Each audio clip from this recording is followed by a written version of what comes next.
Nous sommes dans 1 Corinthiens chapitre 14, verset 6. L'apôtre Paul qui parle inspiré du Saint-Esprit.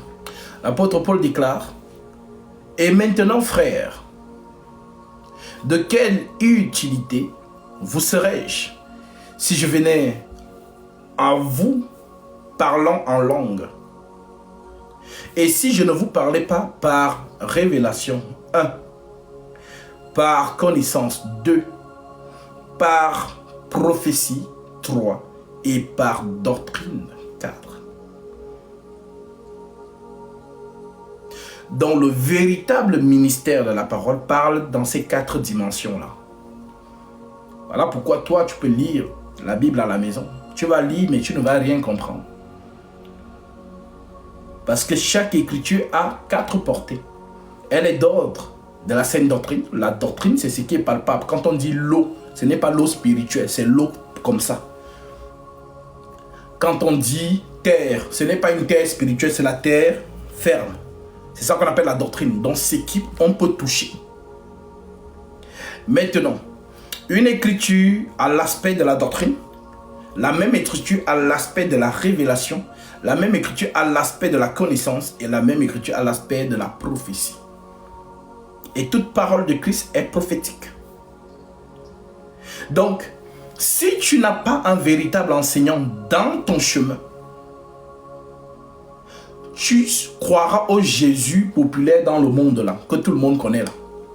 Mais c'est un faux Jésus. Le vrai Jésus, on ne le connaît pas. Je vous dis la vérité, le vrai Jésus, il n'est pas connu. C'est le faux Jésus qui est connu. C'est pas moi qui vous le dis, c'est 2 Corinthiens chapitre 11, au verset 1, que je vais lire. Donc, 2 Corinthiens 11, verset 1. Oh, si vous pouviez supporter de ma part un peu de folie, mais vous me supportez. Car je suis jaloux de vous d'une jalousie de Dieu, parce que je vous ai fiancé à un seul époux, pour vous présenter à Christ comme une vierge pure. Toutefois, de même que le serpent séduisit Ève par sa ruse, je crains que vos pensées ne se corrompent et ne se détournent de la simplicité à l'égard de Christ, le roc, la saine doctrine. Verset 4. Car si quelqu'un vient vous prêcher un autre Jésus, vous avez compris? Donc il y a un autre Jésus qui est prêché sur la terre. Et ce Jésus-là, c'est un faux Jésus, c'est lui qui est populaire. Non seulement dans le système catholique romain, mais aussi dans le système luthérien que vous avez adopté. Quand on dit système luthérien, c'est tout ce qui est protestant, adventiste, orthodoxe, gallican, témoin de Jéhovah, mormon, ACR, ICC, Assomption, Charisme, Bethel. Toutes ces dénominations que vous connaissez, c'est ça qu'on appelle système luthérien. Donc que ce soit le système papal, Église catholique romaine, que ce soit le système luthérien, les deux systèmes sont faux. Donc toi, tu es sorti de la mère pour entrer dans la fille. Oui, c'est Hérodias et sa fille, celles qui ont tué Jean-Baptiste. Donc la mère, on dit que la grande prostituée, c'est une mère. Une mère, c'est celle qui a des enfants. Elle a des filles. Maintenant, la mère, la grande prostituée assise sur les eaux, le système papal, le système de Constantin, cette mère-là a eu des filles. Et les filles ont accouché d'autres enfants. Voilà pourquoi les églises pètent comme les soi-disant églises, comme des pop-corn, ça pousse partout comme les champignons, des fausses églises.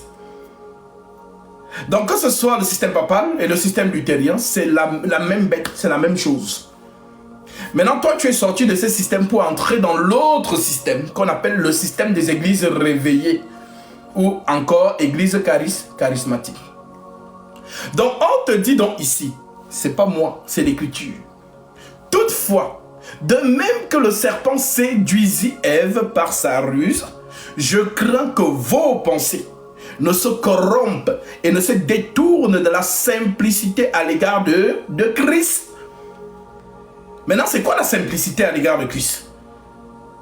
ne se détourne de la simplicité à l'égard de Christ. Christ, c'est l'écriture. C'est pourquoi c'est lui le roc. Le roc, c'est l'Éternel. Ésaïe chapitre 44. Vraiment, il me faut, comme je l'ai toujours dit, beaucoup d'écrans ici. Là, je dois être comme un trader. Donc, quand je vous donne les écritures, c'est affiché. Donc, on va prendre ça, parce qu'il faut comprendre. On n'enseigne pas. Jésus parle de la parole, il parle aussi de la compréhension. Vous êtes beaucoup à écouter, mais est-ce que vous comprenez le message céleste qui est dans chaque écriture? Parce que tout le monde peut entendre la parole. Mais est-ce que tu comprends? La compréhension est réservée que pour les élus de Dieu. C'est eux qui comprennent le message céleste qui est dans toute écriture. Parce que l'écriture est voilée. Maintenant, tu peux écouter.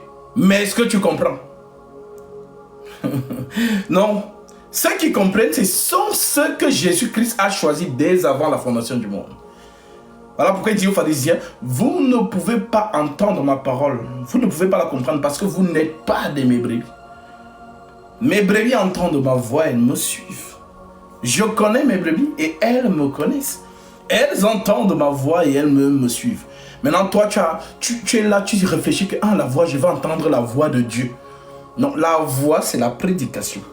Lorsque tu es devant un vrai disciple que Christ a vraiment prédestiné pour t'enseigner la parole, c'est ça. Lorsqu'il sera en train de parler, quand tu forces, quand tu ne forces pas, l'écriture sera claire dans ton esprit. C'est comme si c'est une ouverture. C'est-à-dire tu es persuadé. C'est l'évidence. C'est ça qu'on appelle la voix. Donc quand tu comprends les écritures, c'est ça qu'on appelle entendre la voix. Parce que les écritures te sont destinées.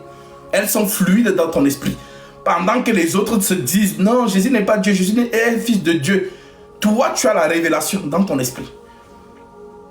Pendant que le monde est voilé, il est Dieu, il est fils de Dieu, finalement il est quoi? C'est lui le Père, c'est lui le Fils, c'est qui? Est-ce qu'on l'a envoyé? Parce que l'Écriture dit, car Dieu a tant aimé le monde qu'il a donné son Fils unique. Voilà, Dieu a tant aimé le monde, il a donné son Fils unique. Donc Jésus c'est le Fils. Même quand il s'est baptisé, on entend une voix qui vient du ciel. Celui-ci est mon Fils bien-aimé en qui j'ai mis tout d'amour. Donc il y a un papa dans le ciel qui a envoyé son Fils sur la terre. Donc pendant que les autres réfléchissent comme ça, toi, Christ t'a donné l'ouverture pour que tu comprennes le mystère. Et c'est ça, croire. Donc, comprendre le mystère, que Dieu n'a pas de fils. C'est un langage. C'est un langage. Donc, si vous voulez être logique avec Dieu, allez jusqu'au bout. S'il a un fils, il faut nous montrer sa femme. Donc, soit vous êtes dans la logique, et on va totalement dans la logique, soit vous ne prenez pas une partie logique et une partie spirituelle. Non. Quand on dit fils de Dieu, je vous ai dit, c'est un problème d'allocution. C'est un problème de terme générationnel. Donc, la confession fils de Dieu dans l'Antiquité, ce n'est pas la même confession en 2022. Parce que quand toi tu entends fils de Dieu, directement tu réfléchis, toi qui es le père, et voilà ton fils qui est en train de jouer avec ses Legos là-bas. Non, ce n'est pas ça. Dans l'Antiquité, quand on disait fils de Dieu, on voulait tout simplement te faire comprendre que la divinité elle-même s'est manifestée en chair. Je vous ai pris l'exemple des pharaons. Les Égyptiens considéraient leurs pharaons comme étant des divinités sur forme humaine. Voilà pourquoi on les appelait les fils de Dieu. Quand on dit fils de Dieu, ce n'est pas que Dieu a accouché des fils, il l'a envoyé sur terre. Non.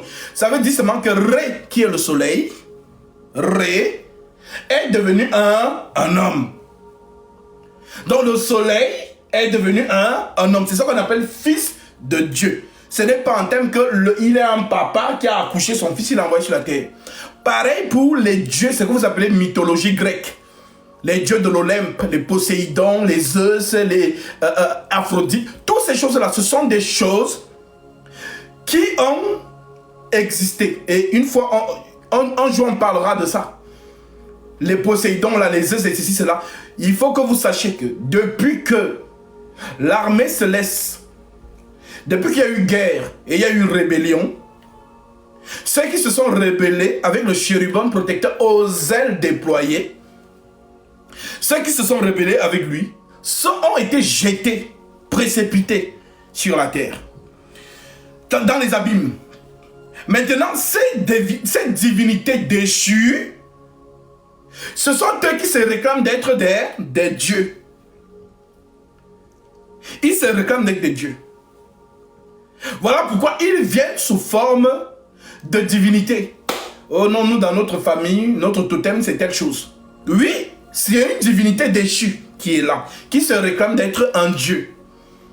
Oh Zeus, la déesse de l'amour, la déesse de la fertilité, la déesse de ceci, le dieu de ceci, les esprits des eaux, les esprits de feu, ce sont des divinités déchues. Ce sont des divinités déchues qui se réclament d'être des dieux. Maintenant, celui que vous avez appelé Allah du Coran, c'est Satan déguisé. Donc c'est une divinité qui se réclame aussi d'être Dieu. Et la Bible l'approuve. La Bible dit, comme il y a réellement plusieurs dieux et plusieurs seigneurs. C'est écrit dans la Bible. Mais pour les enfants d'Israël, il n'y en a qu'un seul. Il est au ciel, il fait ce qu'il veut. Et le Dieu d'Israël là, qui a été caché depuis des générations, parce qu'on ne connaît pas son nom. Donc, avant que son nom ne soit révélé, on ne connaissait pas son nom. Voilà pourquoi tout prophète qui avait l'occasion de le voir, il demandait toujours le nom. Quel est ton nom? Parce que Dieu, ce n'est pas un nom. Allah n'est que la connotation arabique. Dans toutes les langues, on prononce Dieu. Dans ma langue maternelle, Zambe. Donc, dans ta langue maternelle à toi, il y a un mot, donc Dieu. Donc, Dieu, ce n'est pas un nom. Dieu, c'est un titre. Et la Bible nous définit Dieu comme objet d'adoration. Même ce chandelier, si je veux qu'il devienne mon Dieu, il peut devenir, je commence à le prier.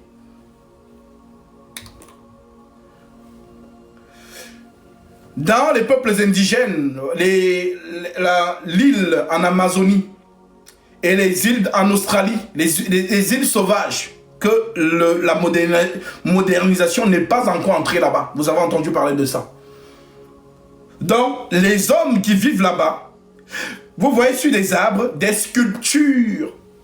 Ils ne connaissent rien de la modernisation. Ils sont encore à l'étape où, lorsqu'ils voient un avion passer dans la nuit, ils disent que ah, c'est un dieu. Donc, qui a dit à ces peuples indigènes que Dieu existe? Tout simplement parce que l'Écriture déclare que Dieu a mis dans l'homme la pensée de l'éternité. Que tu le veuilles ou pas, tu sauras toujours qu'il y a une divinité qui te dépasse. Maintenant, lorsque vous avez compris cela, avec ces peuples qui se sont succédés de génération en génération, lorsqu'on parle de la civilisation égyptienne antique, avant l'Égypte, il y a eu des peuples. Mais pourquoi on accentue plus sur l'Égypte? Pourquoi? Parce que c'est comme aujourd'hui, nous sommes de la génération 2023. On peut le dire aujourd'hui. Maintenant, en 2023, quel est le peuple qui domine sur les autres? Il y a plusieurs peuples, plusieurs pays. Aujourd'hui, on parle d'étape des pays. Il y a beaucoup de pays. Mais il y a un pays qui domine sur les autres. Que vous le voulez, que vous ne le voulez pas. Le pays qui domine sur toute la terre entière, ce sont les États-Unis d'Amérique. Que vous le voulez, que vous ne le voulez pas. Donc, les États-Unis d'Amérique, c'est une étoile qui brille. Et l'étoile qui brille, voilà pourquoi, tellement cette étoile brille. Mais qu'est-ce que Dieu a dit des étoiles? Genèse 1. Il a dit quoi des étoiles? Dieu a dit que les étoiles sont là pour marquer les époques. Pour influencer. étoile. Lorsque les mages ont vu une étoile qui brillait dans le ciel, quand on dit mage, c'est la Bible qui appelle ça mage. Mais c'était en réalité de ce que vous appelez aujourd'hui des sorciers. En d'autres termes, c'était des chaldéens. Des gens qui étaient initiés dans l'astrologie. La Bible en parle. Deutéronome 18. Je vais vous lire ça un peu vite fait. Voilà, comme ça on va revenir. Je ne touche même pas à l'autre. Je vais lire ça avec l'autre Bible. Deutéronome 18. Deutéronome 18. L'Écriture nous dit ceci. Je prends à partir du verset 9. Lorsque tu seras dans le pays que l'Éternel ton Dieu te donne, tu n'apprendras point à imiter les abominations de ces nations-là. Quand on ne trouve chez toi personne qui fasse passer son fils ou sa fille par le feu, personne qui exerce le métier de devin, c'est ce que vous appelez marabout. Personne qui exerce le métier de devin, d'astrologue, astrologie, astre, l'astre, le monde astral, astrologie. Il y a des gens parmi vous, vous dormez, vous bagarrez dans votre sommeil, vous vous réveillez, vous avez mal. Oui, vous avez bagarré dans votre sommeil, vous étiez dans ce monde-là. Tu te réveilles, tu as mal à la main parce qu'il t'a donné un coup de poing ici. Mais tu te réveilles, tu dis, ah, mais comment ça j'ai bagarré dans le rêve, mais je ressens ça. Voilà. C'est ça, c'est écrit. Donc, Dieu dit, le Dieu des Écritures, pas vos faux dieux là. Le Dieu d'Israël déclare ceci. Lorsque tu seras entré dans le pays que l'Éternel, ton Dieu, te donne, quel pays? La terre de Canaan, elle était vaste. Et je vous ai toujours enseigné que celui qui a eu la plus grande descendance, les 3 fils de Noé là, c'est Cham. C'est Cham qui a eu la plus grande descendance. Mais vous allez remarquer un détail parmi les 3 frères là. On dit éternel Dieu de Sem. On ne dit pas éternel Dieu de Cham ou Dieu de Japheth. Non. On dit éternel Dieu de Sem. Et lorsqu'on remonte Sem, c'est de Sem que sort Terach. C'est de Terach que sort Abraham. C'est d'Abraham que sort Isaac. C'est d'Isaac que sort Jacob. Jusqu'au Messie. Ce n'est pas pour rien. Dieu est précis. Très précis. Dans Cham, qui a la vaste descendance, dans Cham sont sortis les Amoréens, les Éphésiens, les Philistins, les Éviens, les Jébuséens. Jébus, c'est l'ancien nom de Jérusalem. À l'époque de Canaan, on ne connaissait pas encore le nom Jérusalem. Donc c'était Jébus qui est devenu aujourd'hui Jérusalem. Donc ce vaste territoire appelé Canaan, c'est le peuple de Cham. Et Cham, c'est de Cham qu'est sorti Cush. Cush est sorti Nimrod. Nimrod, donc, quand on dit Cush, Cushite, c'est l'Éthiopie. Donc, l'Éthiopie, c'était cette descendance-là, ce qu'on appelle Éthiopie aujourd'hui. Donc, lorsqu'on dit que les Noirs ont commencé à dominer dans le monde en la personne de Nimrod, c'est un Noir. Donc, le peuple noir, tel que vous le voyez là, oui, c'est le peuple de Dieu. On parlera de ça une autre fois. Vous allez comprendre pourquoi les Noirs souffrent dans ce monde, dans tout ce qu'ils font. Parce que Dieu a écrit, je ferai chanceler les Égyptiens dans tous leurs actes. C'est écrit. Je ferai chanceler les Égyptiens dans tous leurs actes. Même si tu es parmi les ingénieurs bac plus 70 000, tu n'es pas considéré. On ne te considère jamais à ta juste valeur. Et tu vas dire, mais c'est ma peau qui est un handicap ou quoi que ce soit. Non, ce n'est pas de leur faute. C'est écrit. Ton Dieu t'a dit, il te fera chanceler dans tous tes actes. Donc on dit, oh les Occidentaux, ils sont mauvais, ils n'aiment pas les Noirs et tout. C'est ton Dieu qui est derrière. Nous, nous sommes des hommes spirituels. Nous, on ne lit pas le monde comme vous vous lisez.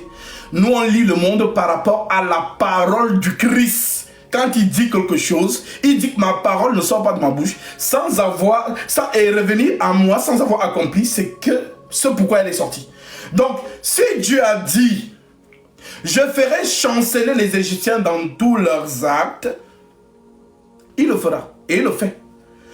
On se battra frère contre frère. Pays contre pays. Ville contre ville. C'est écrit. Et vous avez vu ça dans le cours de l'histoire. Les Hutus et les Tutsis au Rwanda. L'Africain n'aime pas son frère. Non.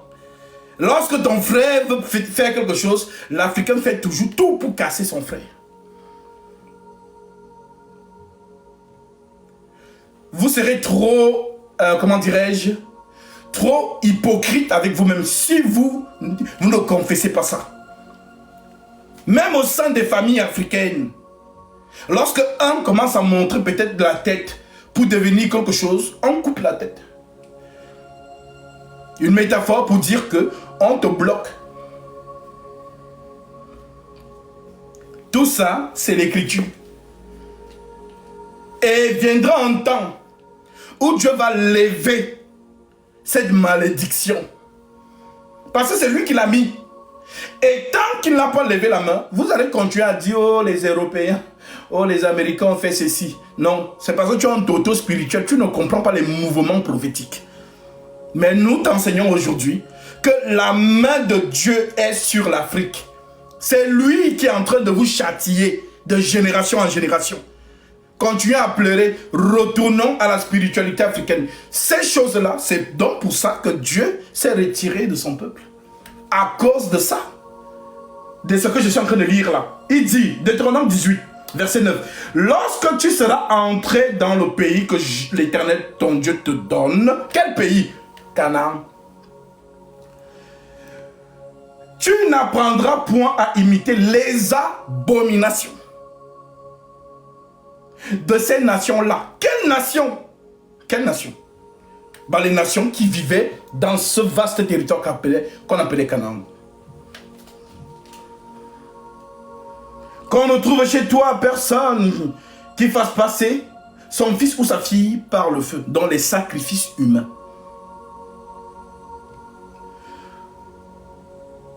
Personne qui exerce le métier de devin, ce que vous appelez communément marabout. Les filles qui vont voir les marabouts pour avoir du charme, pour plaire aux hommes, ou bien pour basser leur main. Tout ce que vous appelez marabout là, c'est ce que Dieu est en train de parler. Dans la divination, c'est avec cet esprit que travaillent les marabouts. Parce que la divination voit. Quand on dit divination, l'esprit de la divination, de l'astrologie, l'esprit qui est dans les Chaldéens, la magie là, c'est l'esprit du Python. Et l'esprit de Python voit. L'esprit de Python voit. Donc ne sois pas étonné. Ah, l'homme là m'a dit tout ce qui va m'arriver. Et ça arrivait, tu dis, ah mais c'est un homme de Dieu. Tu es un toto, une toto spirituelle. Satan joue avec vous. Voilà pourquoi Dieu dit, lorsqu'un prophète te dira quelque chose et que la chose arrive, attends. Ne sois pas pressé de dire que c'est de Dieu. Attends d'abord, après l'accomplissement de la prophétie, attends vers quel Dieu il va te demander d'aller adorer. C'est de là que tu sauras si la prophétie vient de moi. Les devins, ils voient. Donc quand le marabout jette des coris là, toi tu penses qu'il voit avec quoi? C'est l'esprit de Python. Et l'esprit de Python englobe tout. C'est l'esprit de Mammon. Quand on dit Jésus dit, vous ne servirez pas deux maîtres. Dieu et l'argent. Dans d'autres versions, Dieu et Mammon. Mammon, c'est le Dieu de l'argent. Donc lorsque vous allez voir un homme, vous dites, Dieu me dit, il faut que tu sèmes d'abord ton Isaac. Donc donne d'abord, avant de faire le service. Ne cherchez pas de midi à 14 h. C'est l'esprit de Python. Joël Tatou travaille avec cet esprit. Marcelo Tounassi, pareil. Tous ces soi-disant hommes de Dieu que vous courez sur la toile là et tout, travaillent avec cet esprit-là, la divination.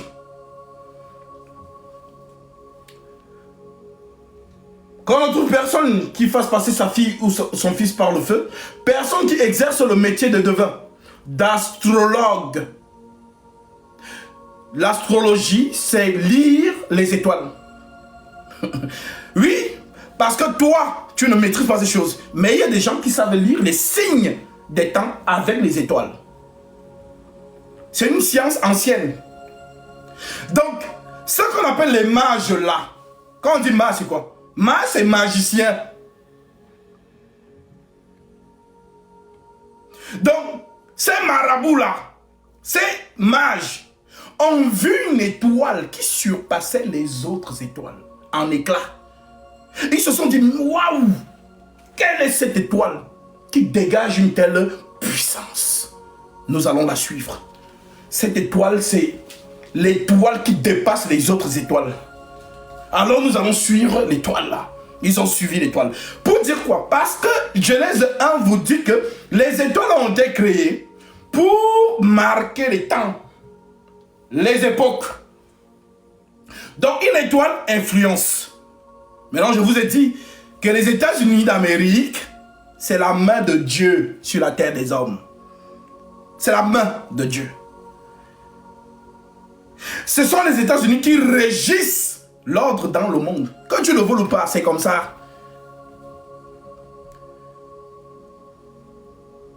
Oui.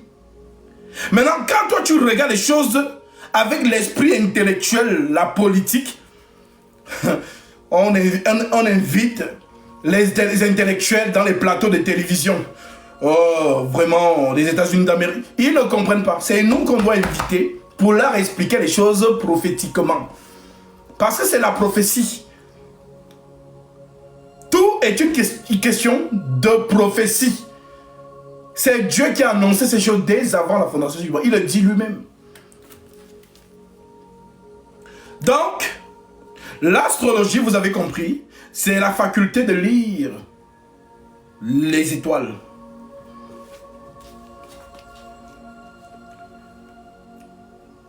Personne qui exerce le métier de devin, d'astrologue, d'augure,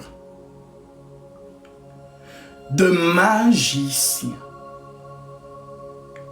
d'enchanteur. Personne qui consulte ceux qui invoquent les esprits ou disent la bonne aventure. Oh, Dieu me dit, alléluia, amen, que tu vas devenir. Dieu ne parle pas comme ça. Dieu ne parle pas comme ça. Vous êtes trop spirituel. Satan joue avec vous. Alors Dieu augmente la connaissance pour que tous ces enfants qui ont été engloutis dans des fausses doctrines, des faux hommes de Dieu, qui sont toujours en train de vous dire, Dieu me dit que tu vas, Dieu me dit que tu vas. Dieu ne parle pas comme ça. Ça, c'est la divination. Voilà pourquoi vous courez partout, localise-moi, localise-moi, localise-moi. Oh, prophète, est-ce que je peux prophétiser? Prophète, est-ce que je peux prophétiser? Oh, ma soeur, est-ce que je peux prophétiser sur ta vie? Le Saint-Esprit de Dieu va te poser la question à toi. Est-ce qu'il peut prophétiser? Réveillez-vous. Réveillez-vous. Réveillez-vous. Réveillez-vous.